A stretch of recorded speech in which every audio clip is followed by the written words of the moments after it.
if you're thinking that you don't have net exam, but still how will you pursue this dream of yours to do PhD, then today's video is for you.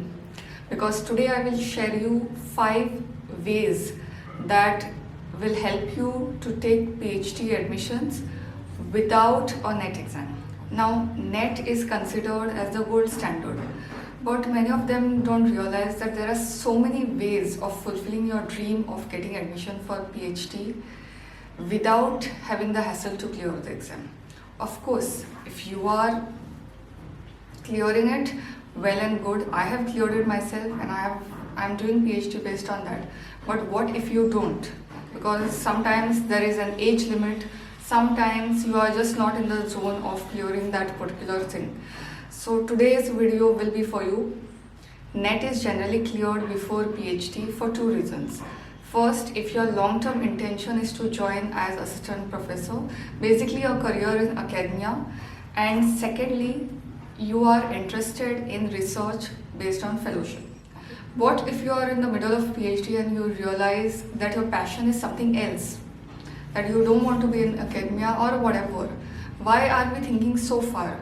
So what we can do is, we can just see how your research will get funded. As far as PhD admission is concerned, most of the institutes, universities and colleges have their entrance exam, their specific entrance exam. So what you can do is, you can clear that particular thing. For example, like I'm from Goa, we have Goa University over here that has an admission system. It's based on PET. So PhD entrance exam is the one which it follows, and it has its own protocol, its own question paper and whatsoever. First thing you have to do is finalize what institute it is. Okay, of course you have to meet and supervisor and all that, but finalize the institute and then check on their website whether they have their specific entrance and answer that. Usually these entrances are more comfortable to answer than net exam. Do you understand what I'm saying? Then there is something called as PMRF, Prime Minister Research Fellowship. I have done a detailed video on that. It's not an exam, but it is a funding procedure. It's a fellowship. So you take admission to institutes. There are around 32 to 38 institutes, I believe. There are around 38 institutes. Okay, it's institute specific, and it gives you fellowship of around 70,000 per month. Much more than any net exam could give you, any other fellowship could give you. Second thing you can try is something called as Inspire program or Inspire fellowship. This is a fellowship that is given to PhD admissible candidates, those who want to take admission for this course. And one thing you need to realize is that this is specific to the toppers. Okay, if you are a topper of any university, then you are eligible for this. And there are other criteria also. Right now I'm in the research process for this. I'm interviewing several people regarding this fellowship, and I will soon come with a detailed video, everything you need to know about this particular fellowship. But for now, if you have been any kind of topper in your state, in your university, or anything like that at the peak, then check their website and I'm sure you will find some help. The third option that you have is self-sponsorship, meaning funding your own PhD.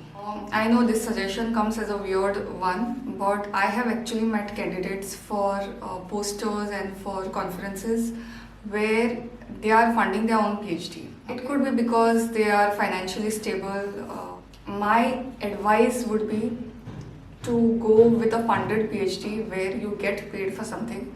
But if for some reason it is not possible, then this option is open. Okay, I'm not saying this is the most preferred option or you should be going for it, but this option is there. Then the fourth thing you could do is going for a part-time PhD. So part-time PhD is where you are doing a job side by side and you are pursuing PhD.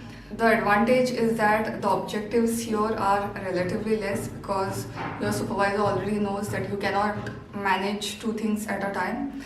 So it's not allowed, but I have also seen people who are pursuing a full-time PhD with a job. Then one more thing you could do is join a project. Okay, and what I mean by that is, whenever these advertisements come, they are of 1 year duration, and you feel like in 1 year what will happen.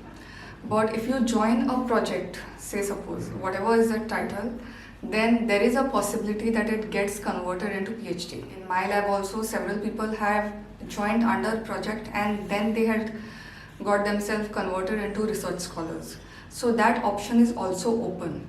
So you don't close down option like if some advert comes for 1 year, it may turn your future around and it may give you the context, okay? Because when you are out of the system, what is the barrier? You just need to enter that system and then you know everyone, you know all the stuff happening, you know what all is going on, you know the supervisors, you know everything. So those details you get to know once you are in the situation, once you are into the college. Join something, even if it is for 6 months and 1 year, and you will get the contact and you will find your supervisor in that process who will get you a PhD under himself. We are always concerned about this NET, but there are so many other exams. Like if you are interested in a PhD in neurosciences or in computer science, there is an exam called as TEST. Okay. If you are interested in a fellowship from Department of Biotechnology, then there is something called as DPT. There is something called as TIFR exam. For TIFR exam, even NCBS in Bangalore comes under that. This exam is governed by several institutes. So it's not that if you answer TIFR exam and you get admission to TIFR only. There are several institutions which are linked. You will get the information on the website, and I will also do in future videos regarding these particular exams. Indian Council of Medical Research, then there is something called as ICAR, Agricultural Research. So these are so many exams which are there and so many opportunities. Why are we sticking to NET only? Why are we not answering these exams? So when you are starting out, whether you are in masters or whether you are in bachelors, you answer all these exams and whichever clicks, let the option choose you. Your first instinct should be you have this exam in mind, you answer it. But why not answer other exams? Anyways, the syllabus is overlapping. It's not that you have to prepare separately for different exams. So why not utilize this opportunity given by the government to get a fellowship for your PhD? That is what I'm saying. All the exams and all the details I have linked in the description. I want you to have a look and get back to me if you have any doubts. Till the next time, bye.